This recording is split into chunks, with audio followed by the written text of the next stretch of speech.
प्यारे प्यारे बच्चों, स्टूडेंट कैसे हैं? आज हम देखेंगे चैप्टर टू यानी चैप्टर टू है, जो कि है भारत का पुरातन यानी विद्यापति ललंदा। यानी आज देखेंगे ललंदा यानी लेखक परिचय एकदम आसान भाषा में।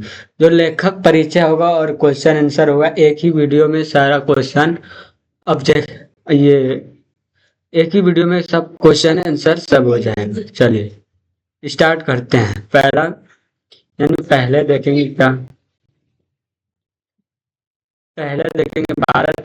भारत का पुरातन विद्यापति नालंदा।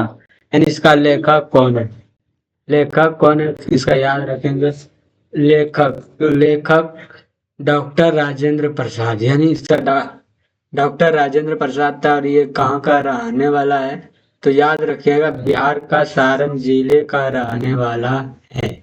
चल इसका जन्म कब हुआ था, तो याद रखना है 3 दिसंबर 1884 ईस्वी में। इसका माता इसका पिता का क्या नाम था, तो याद रखेंगे महाशय दे शाह। और माता का नाम क्या था, माता का नाम याद रखना है कमलेश्वरी देवी। और इसका डॉक्टर राजेंद्र प्रसाद का विवाह कब हो गया था, तो याद रखना है इसका विवाह इसका हो गया था 13 वर्ष। इसका पत्नी का क्या नाम था, तो राजवंश देवी। इसका गांव का क्या नाम था, जीरादेई। और प्रथम ये क्या थे, डॉक्टर राजेंद्र प्रसाद प्रथम राष्ट्रपति भी बना था। कब बना था, 26 जनवरी 1950 में। कब तक ये रहा था, तो 13 मई 1947 को। ये शिक्षा यानी ये कहाँ पढ़ा था, तो 1902 में कोलकाता का पेरिस बेसिक कॉलेज में।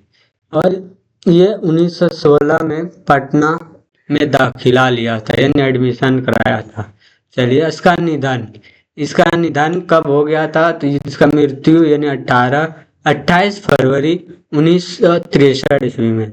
और इसका क्वेश्चन आंसर देखेंगे।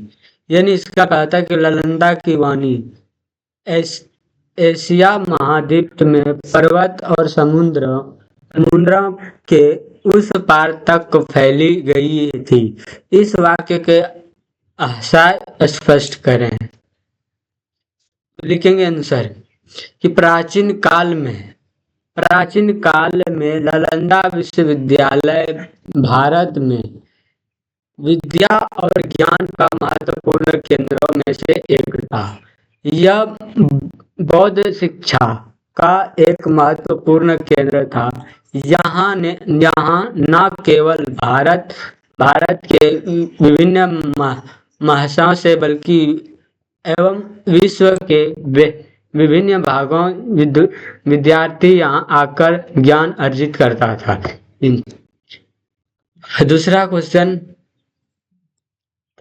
भारत की प्राचीन राजधानी की नाम क्या था और वह कहाँ का रहना था? मगध। यह मगध है, महद लिखा गया। मगध की प्राचीन राजधानी राजधानी का नाम क्या था और वह कहाँ था, तो याद रखेंगे आंसर मगध की प्राचीन राजधानी गिरिब्रिज या राजगिरी थी, जो 5 पर्वतों के मध्य बसी हुई था। चलिए 3 नंबर क्वेश्चन, बुद्ध के समय नालंदा में क्या था? नालंदा या मालंदा लिखा गया, नालंदा में क्या था?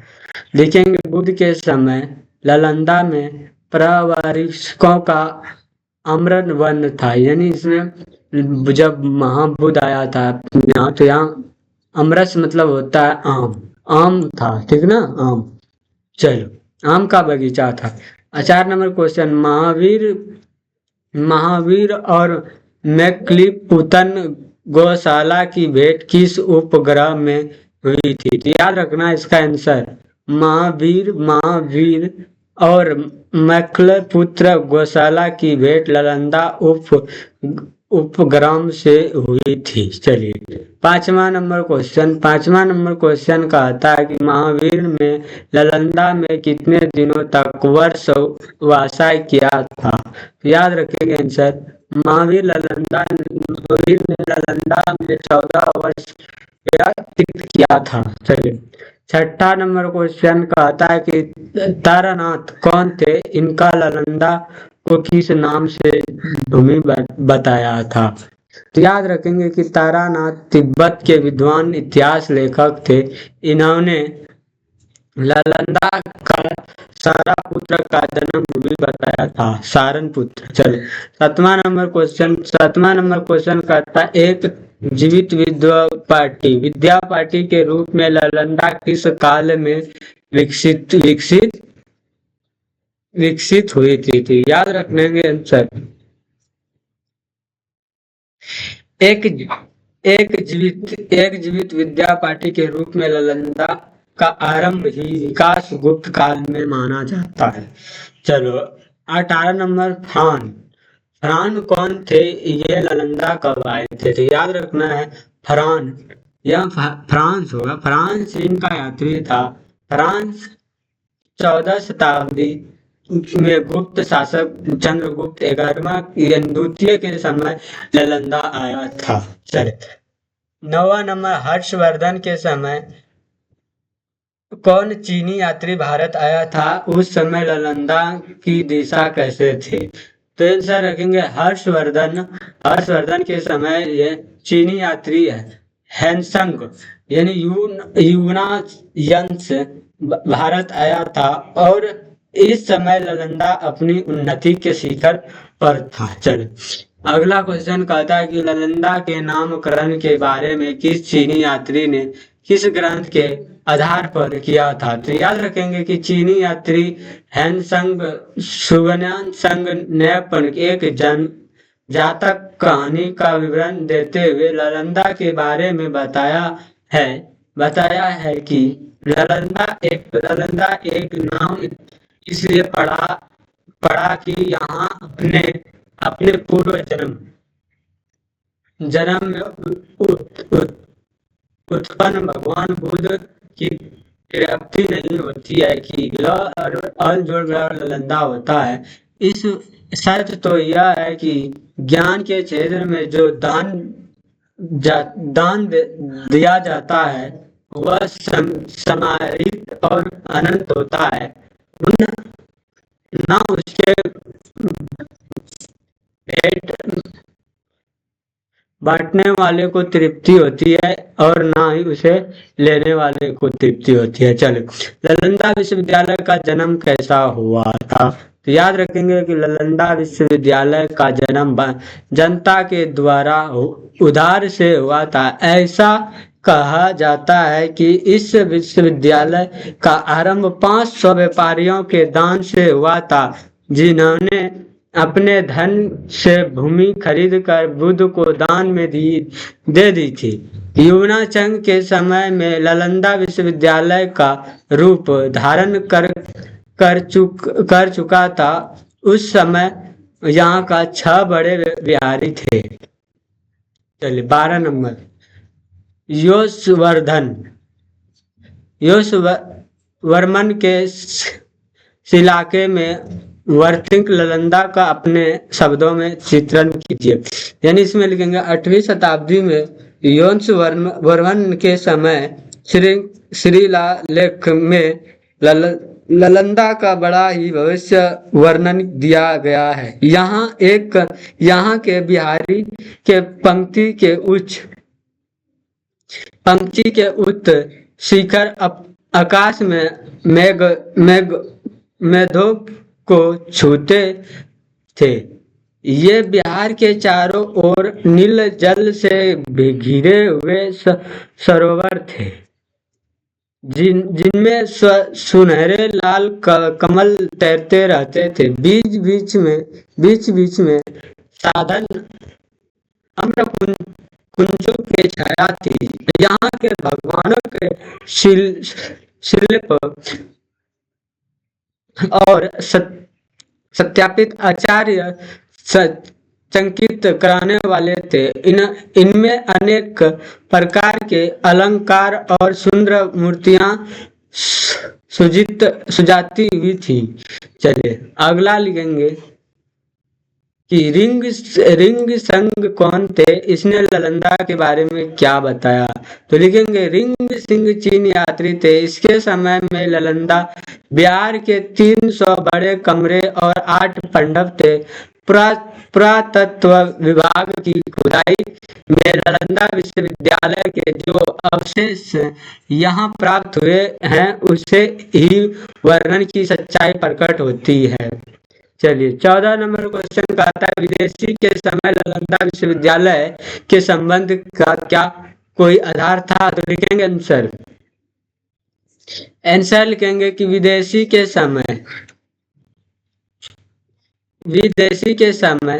लिखेंगे कि विदेशी के समय नालंदा विश्वविद्यालय का जो संबंध था उसका समर्थक एक ताम्रपत्र खुदाई में मिली है। इससे ज्ञात होता है कि वर्ण दीप्त यानी समूह मात्रा के शासक शैलेंद्र सम्राट श्री बालपुत्र देव ने मगध के सम्राट देवपाल देव के पास अपना दूत भेजकर यह प्रार्थना की कि इनकी ओर से 500 गांव दान नालंदा विश्वविद्यालय को दिया जाए। तात्पत्र के अनुसार नालंदा के गुणों से आकर्षित होकर यद्यपि के सम्राट बालपुत्र ने भगवान बुद्ध को भक्ति प्रदर्शित करते हुए नालंदा में एक बड़े विहार का निर्माण करवाया। कहता है नालंदा में किन 5 विषयों का शिक्षा अनिवार्य थी।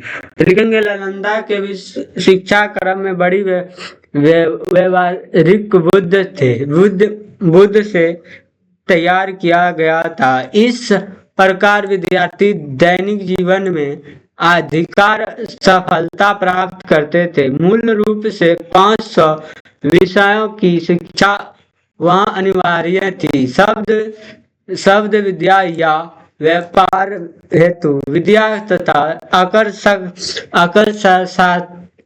साधारण चिकित्सा विद्या तथा शिल्प विद्या, इन चारों के अतिरिक्त विद्यार्थियों अपनी रुचि के अनुसार 5 विषय के रूप में धर्म और दर्शन की शिक्षा प्राप्त करते थे। चलिए अगला 16 नंबर नालंदा ने कुछ प्रसिद्ध विद्वानों की सूची बनाई है, यानी जो प्रसिद्ध थे। तो लिखेंगे आंसर नालंदा के कुछ प्रसिद्ध विद्वानों की सूची में आचार्य सुलभद्र, ज्ञानचंद्र, श्री परमचंद्र और स्थित मूर्ति गुणमती, देवेंद्र सिंह, कमलशील, सांत्रिक, चित्त, दीप्त शंकर, श्री ज्ञान अतिरिक्त इत्यादि को रखा जाता है। चलिए श्री शिलाभद्र से हंसंग की क्या बातचीत हुई थी। याद रखेंगे जब युवनाचंग नालंदा में विद्या होने लगा तब आचार्य शिलाभद्र एवं अन्य चिर भिक्षुओं में उसने यहाँ रहने जाने के लिए अनुरोध किया। तो युवनाचंग ने उत्तर में यह वर्णन किया कि यह देश कुछ की जन्मभूमि है, इसके प्रति प्रेम ना हो सके तो असंभव है। चलिए 18 नंबर क्वेश्चन कहता है कि विदेशी में ज्ञान प्राप्त के क्षेत्र में नालंदा के विद्वानों के प्रयास के विवरण दीजिए। लिखेंगे नालंदा के विद्वानों में विदेशियों में जाकर ज्ञान का प्रसार किया। पहले तो तिब्बत के प्रसिद्ध सम्राट सरोग छान गप्पों के लिए इनके यहाँ विद्वान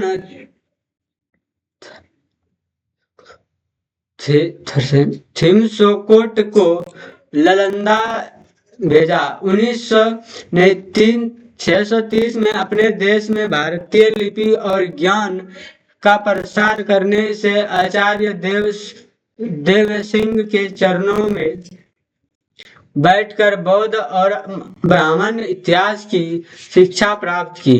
इसके बाद 8वीं शताब्दी के नालंदा ने कल्पित्र आचार्य शास्त्री तिब्बत सम्राट के आमंत्रण पर उसने देश में गए। नालंदा के तंत्र विद्या के प्रमुख आचार्य कमलशील भी तिब्बत देश को एक ऐतिहासिक प्रदान किया और फिर सैन्य सेना वहां के निवासियों को बौद्ध धर्म में दीक्षित किया। नालंदा के आचार्य संतृत छित ने ही सबसे पहले 744 में तिब्बत बौद्ध विहार की स्थापना किया था।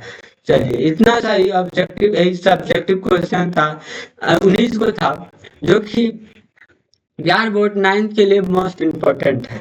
और अगर अच्छा लगा मेरा वीडियो तो लाइक और सब्सक्राइब कर दीजिएगा।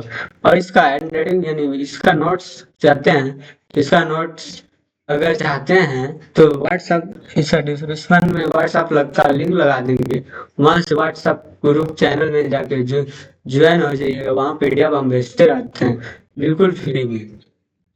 अगर किसी प्रकार का दिक्कत हो तो कमेंट बॉक्स में लिख दीजिएगा। चलिए आई होप मेरा क्लास अच्छा लगा। टारगेट विद लक्ष्य में बने रहने के लिए दिल से धन्यवाद।